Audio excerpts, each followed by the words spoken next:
So everybody talks about AI. Everybody talks about it as a shiny object. We need to do something with AI, but very few actually have a plan how to go from pilot to production.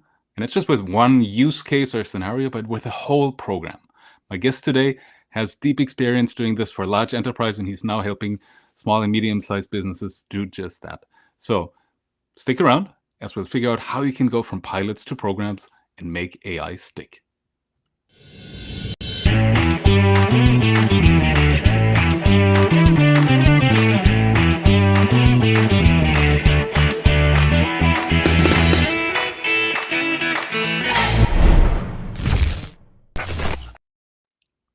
Welcome back for another episode of What's the Buzz, where leaders share how they have turned AI hype into business outcomes. Today we'll talk about how to go from pilots to programs and to make AI stick. And who better to talk about it than Ivo Strohhammer, who's doing that and who's been doing that for a long time. Ivo, thank you so much for joining. Thanks for having me, Andreas. It's a pleasure.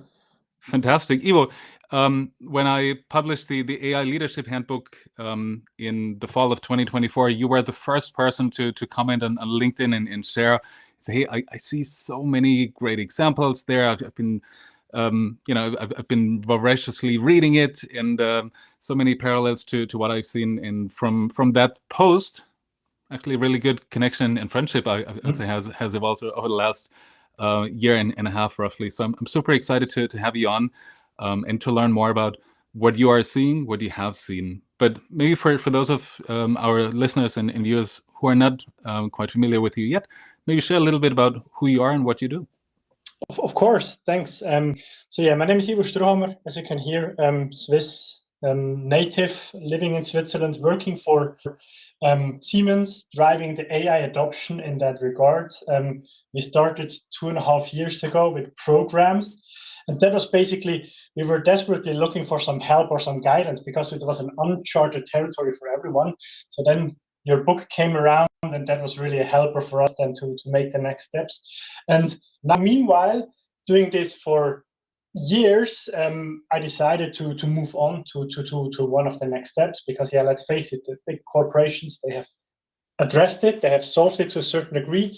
Now the next step is really, I want to bring that to the smaller enterprises, to the community. So we are building an ecosystem here in Zug, locally in Zug, for Zug, to really drive this adoption, to really make it, more from hype to value at the end of the day. Right? So, I love that. I think it's so important. I'm seeing similar things here in the US as well.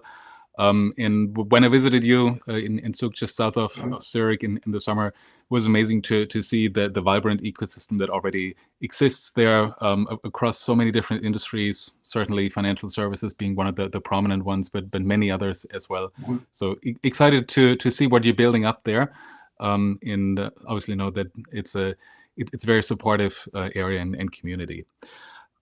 So folks, if you're just joining the stream, by the way, put a comment in the chat where you're joining us from. I'm always curious to see how global our audience is. And also don't forget to pick up my new book, the Human Agentic AI Edge, that's out on Amazon now. It's all about how can you shape the next generation of AI-ready teams when AI is entering the workplace, when we're seeing more AI slop created by people who don't really know how to use AI well. And you likely see this in your inbox all the time. But as a leader, how do you empower and encourage your teams to use AI and use it well? You'll learn the tips and tricks here from more than 50 interviews with AI leaders and so on, right in the Human Agentic AI Edge. So make sure to check that out. Now, Ivo, in good old-fashioned, what's the buzz? Should we play a little game to kick things off? Yes. Wonderful. So let's do this.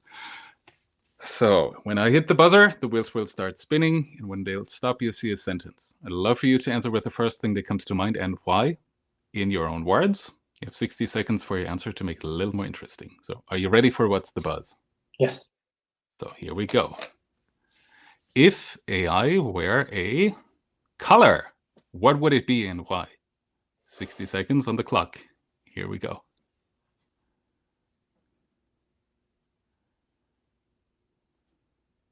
It's mean when everything is colored blue in the background, right? the first thing that comes to my mind is, do you know that meme where shit in, shit out, and now with AI everything is a unicorn and rainbowy and shiny and colorful? So that's, I'm thinking about it in rainbows at the moment, right? Mm-hmm. So having it multicolored, everything now becomes more colorful. AI can be everything. AI can, at the moment, it helps us in bots, on a screen, in wearables, in machines, everything, right? So it's colors rather than a color. I like that. And sticking with the rainbow theme, ideally at the end of the rainbow, there's a big pot of gold that everybody is hoping for. But let's see. I haven't found the pot of gold yet, at least not at the end of the rainbow. Has someone? Yes, right. But sometimes that's maybe also the things that organizations are chasing here, the proverbial rainbow. So, all right, awesome. I love your answer. We stayed well within time and definitely very, very colorful. But you still need to know what you're actually building for it to have value. Looking at the last 2 years in AI, last year we obviously talked a lot about agentic AI. The year before it was generative AI, and even before that we talked about machine learning. But what I feel has stayed the same in all of this is this balance, sometimes imbalance, between hype on one hand. We need to do AI. AI is awesome. We can do all these things with all the doom and gloom, and the big promises. And on the other hand, what is the actual impact? So I'm curious, what have you seen there? Where are the challenges and what works when we compare hype versus impact? Yeah, and I guess that's similar for everyone when we talk to leaders about a new technology, and that has been the same in the last transformations probably as well. Everyone wants to be the first one. Everyone wants to have this magic box where you just put that red button and it solves all your problems. Exactly. So the big expectations in regards of impact, but most of the time we forget the people. Right? So why should we do something? How should we do something? And the first thing is, well, at least in our ecosystem, it was we were looking desperately for use cases. So where do you find these use cases? Just by asking someone, what's your use case? What can you do? Without knowing that they don't really have a clue about AI as well. It's kind of, then it's just a random list of ideas. Right? So top down, we see that, and especially that was growing in the last year, especially of we need productivity, we need impact with AI, but on the general employee level, we are still trying to find our ways. Right? So what can I do with it? How can it help me from an everyday perspective into a process perspective into new products? And that's kind of a transformation which we really had to be careful with in regards of change management and that whole transformation support. So we started 2.5 years ago with a program called AI by Design, which is basically nothing less than a huge community to foster enablement, to create awareness in there, but also having all the experts from a legal perspective, from a compliance perspective, from cybersecurity and sustainability to answer certain questions together to get a better understanding of what can we do with the new technology, where does it really help us, right? We tend to just sprinkle new technologies, AI, over our process and hope that it gets us better results. But in certain areas, we have to drastically rethink how this process should look like, right? To really harvest this big gains. So many great parallels to what I've experienced in many projects as well. Especially in larger organizations, right? It's we need to go on a fishing expedition. We need to collect use cases. One of my team members back then called it innovation theater. So you say, give me your best use cases, and like you said, most of the employees don't even know what to look for. What can the technology actually do? What are the opportunities? What are the challenges? What are the limitations? So they come with, or they pour their heart out with the things that they've always wanted to have fixed. But most of the things are not even solvable with AI. The other part isn't solvable with the data you have. And then you end up with very, very few that actually make a meaningful impact, right? And to your point, on the other hand, the community is helpful to drive that awareness, so you can have these conversations about where does it add value, what should we actually do. Or even worse, right? So it's on one side, we have to change our mindset that we are faster, that we experiment a lot. But meanwhile, our experiments become the next feature of the next AI solution, right? Then that challenge comes in. Why do we spend money for experiments when that becomes the feature in half a year, right? So it's that we want speed, but not too fast, because we don't want to reinvent something which comes for free then sometime soon. So kind of reminds me of the chat with your PDF example, right? The early examples of startups and companies building something that then everybody else built into their product natively. Yeah. So you talked about this bottom-up approach. You talked about building a community through AI by design. It sounds like it's working really, really well, but I could imagine, again, knowing how large enterprises work, that there are probably also some challenges in the approach. So in hindsight, looking back at 2.5 years of your journey, what would you say were some of the challenges that you didn't expect going into this, and how would you do that differently nowadays? So the best approach was we just did, right? So it's something new. No one really had the answers. There were tons of books out, but no real handbook how we should approach this transformation. So we just started. Exactly. 1 year later, that came around the corner, and that really helped. So what we did, we started with a flexible, agile approach. Gathering a community together, gathering the champions network that we know who is working on AI, and then really an empowered community. An open community where we asked for feedback, where we gave feedback, early access to tools so that we can learn. And on a yearly basis, we reinvented our transformation program. Means all the core team with members from all different functions came together for a day, and we said, okay, how should the next year look? Because in these fast turning worlds, it's impossible to really drive something or define something for the next 5 years, right? So 1 year cycles. At the beginning, it was all fine and great, and awesome community. And then after 1.5 years, the pressure for impact was bigger and bigger and bigger. And it was all about productivity, right? And we know how hard it is from an idea to a productive use case. All the struggles, experiments look fancy and good, but then the deployment is still harder than we think. And the pressure was then really high, so that there were multiple programs coming up, top-down programs, bottom-up programs. Different regions were running with different speeds. So it's kind of keeping this whole herd together, fostering the transparency of what are we doing. Right. And that mix between let people do, let people experiment, but also trying to standardize certain topics, to not reinvent the wheel over and over again, to finding this balance.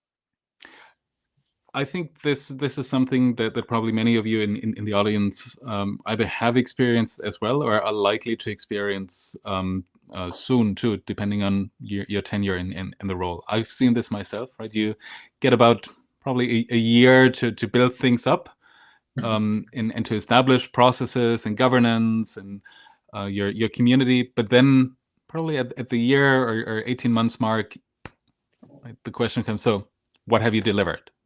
And then it's already super important if you're early on that journey from the very beginning. Focus on business impact, high value scenarios. Yes, there have to be some quick wins so you can show some momentum and you build some momentum. But I think also you need to be very clear about the resources you have, the resources you need, the budgets to be able to deliver something meaningful by the 1 or 1.5 year mark. So you can continue with that momentum and you continue on that trajectory. Otherwise, like you said, expectations are high, not only to the AI leader, but those who are asking you, what are you doing? What are you delivering? They have even higher expectations raised towards them as well. So not always easy to keep them in balance. so you said it's about building the community. It's about sharing what's possible. It's also about hearing and listening. What are they doing with it? How well is it working? What else was a good approach there to get people engaged? I mean, there's so much out there in terms of content, in terms of information. At least by now, how do you get people to actually use it and do something with it and not just consume and absorb the information? Say, okay, fine, now go about my business the way I always have.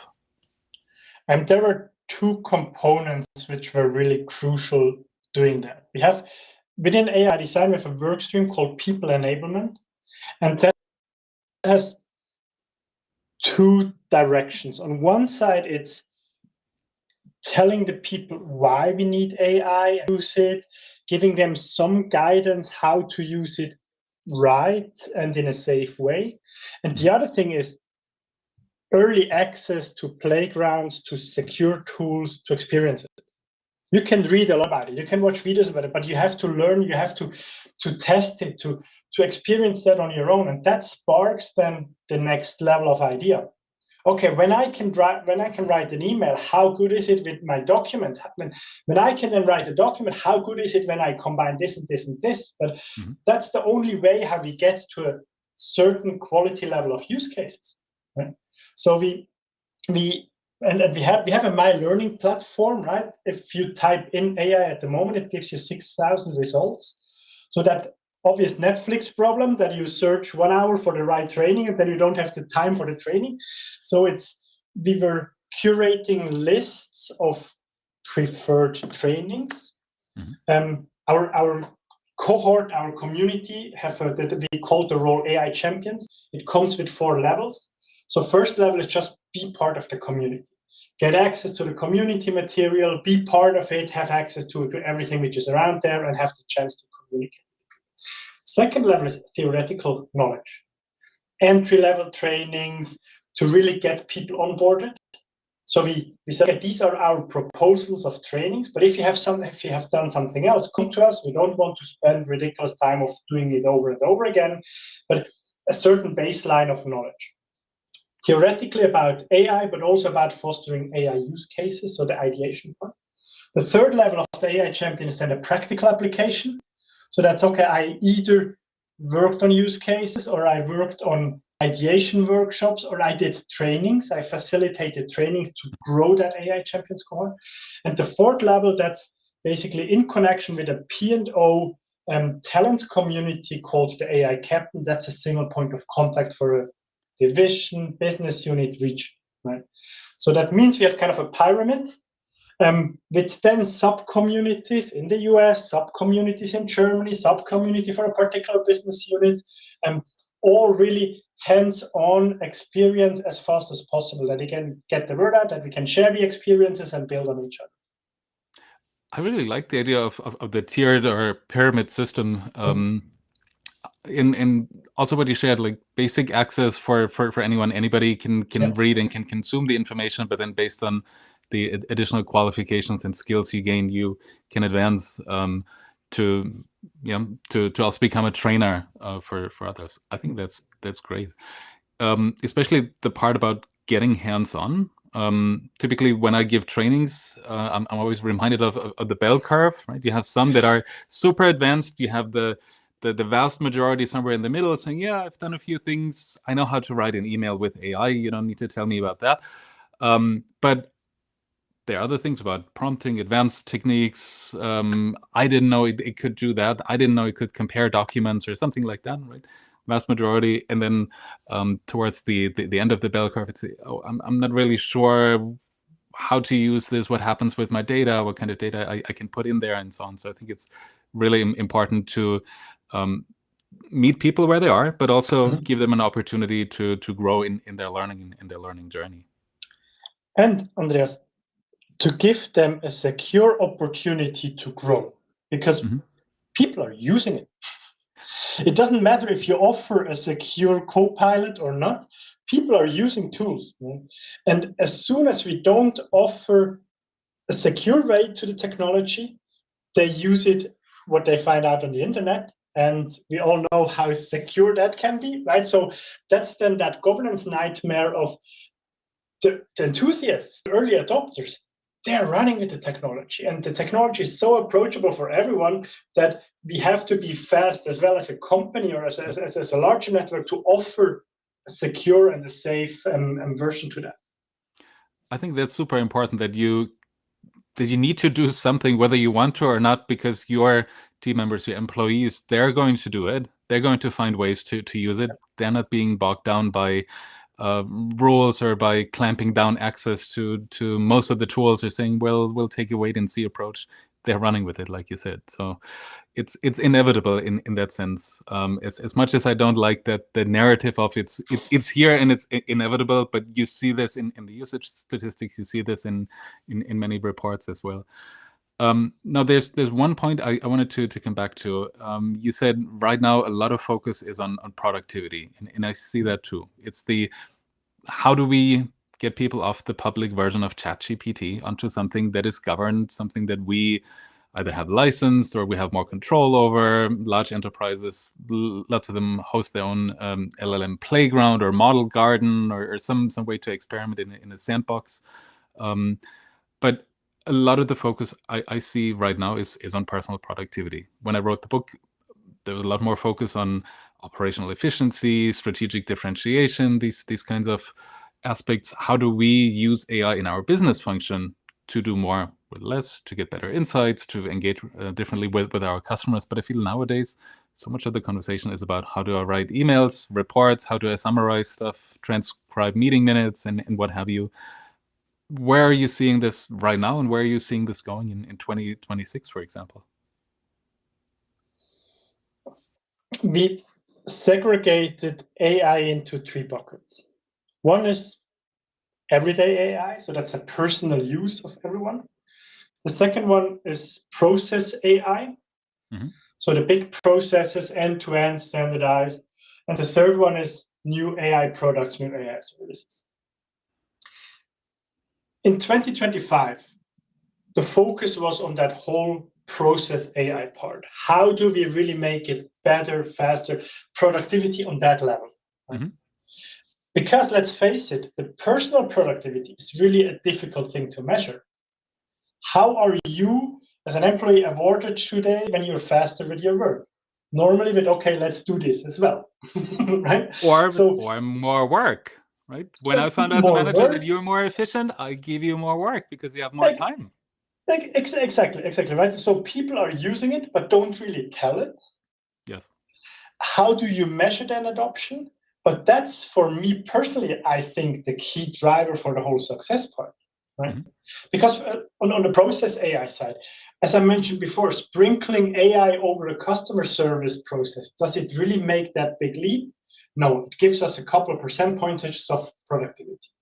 We have to drastically rethink how customer service could look like now with the new technology on board to then completely reshape these processes. Is a big international company ready for that? From a risk awareness perspective, probably not, right? But the personal productivity, that's the key for everything. If people are motivated, if people are driven by that intrinsic drive to become something, and if we then are able to award these people as well with, well done, spend your day at the beach if you're finished your work at Friday morning, right, for example. So because that's fostering everything else, that fostering better ideas for the processes, that keeps us open for the creativity, for new products, for new services.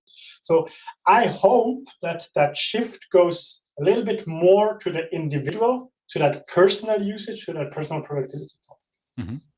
So now you've obviously seen this in and out in large enterprises. I know you shared you've been a consultant prior to that. So you've seen a lot. How are you now bringing this to small, medium-sized businesses, and what do they need to do? How do they need to think about this to, not repeat the same mistakes that we've all made in larger enterprises, but benefit from those learnings, and invest the limited capital and resources that they have effectively to get some good output? So what's the net for small, medium-sized businesses here? It's a great question, because they are lagging behind time-wise, right? So that's the big advantage I have. When I send an email to one of the tech companies with a Siemens email address, you get a meeting the next day. If you're coming with your email address from your small or medium enterprise, best case, you get a sales rep on a call in a couple of weeks. So what we said, especially now in our area, we said, okay, let's create a physical lab with open doors for everyone, and we work on a AAA framework. We want to create awareness, we want to foster ability, and we want to really drive adoption of use cases. Right? 3 A's: that we first know or that leaders from smaller companies know what they can do with the technology, and also more important, what they can't do, because it's not that magic box so far, right? Yeah. The second thing, then, empowering the workforce to use it right over and over again. And the third one is really harvesting then the productivity gains, right?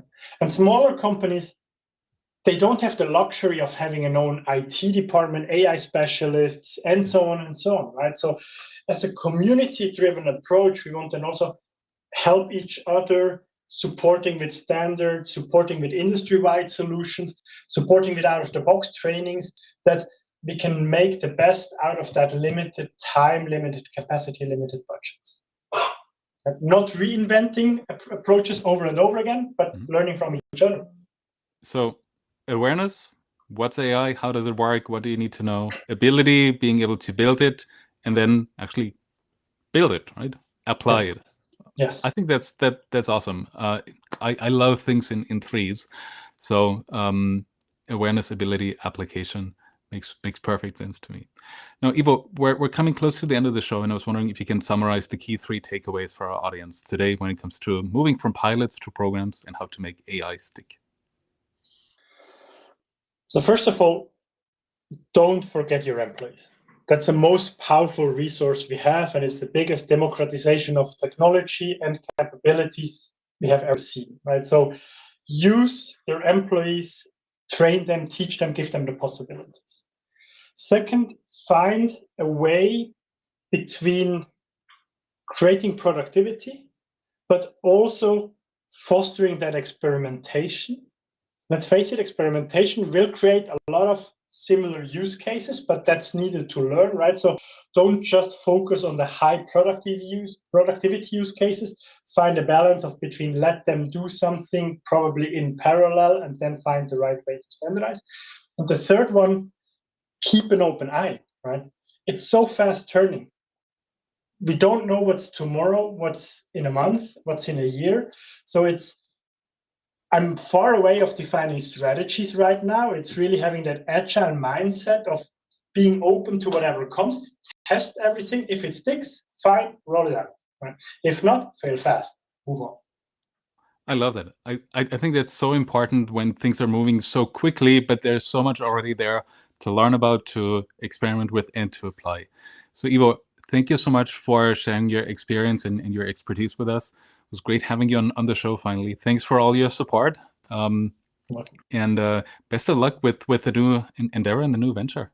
Thank you. It was a pleasure. And yeah, let's stay tuned and let's continue that great exchange. Fantastic. All right. Thank you, folks in the audience. See you next time for another episode of What's the Buzz. Bye-bye.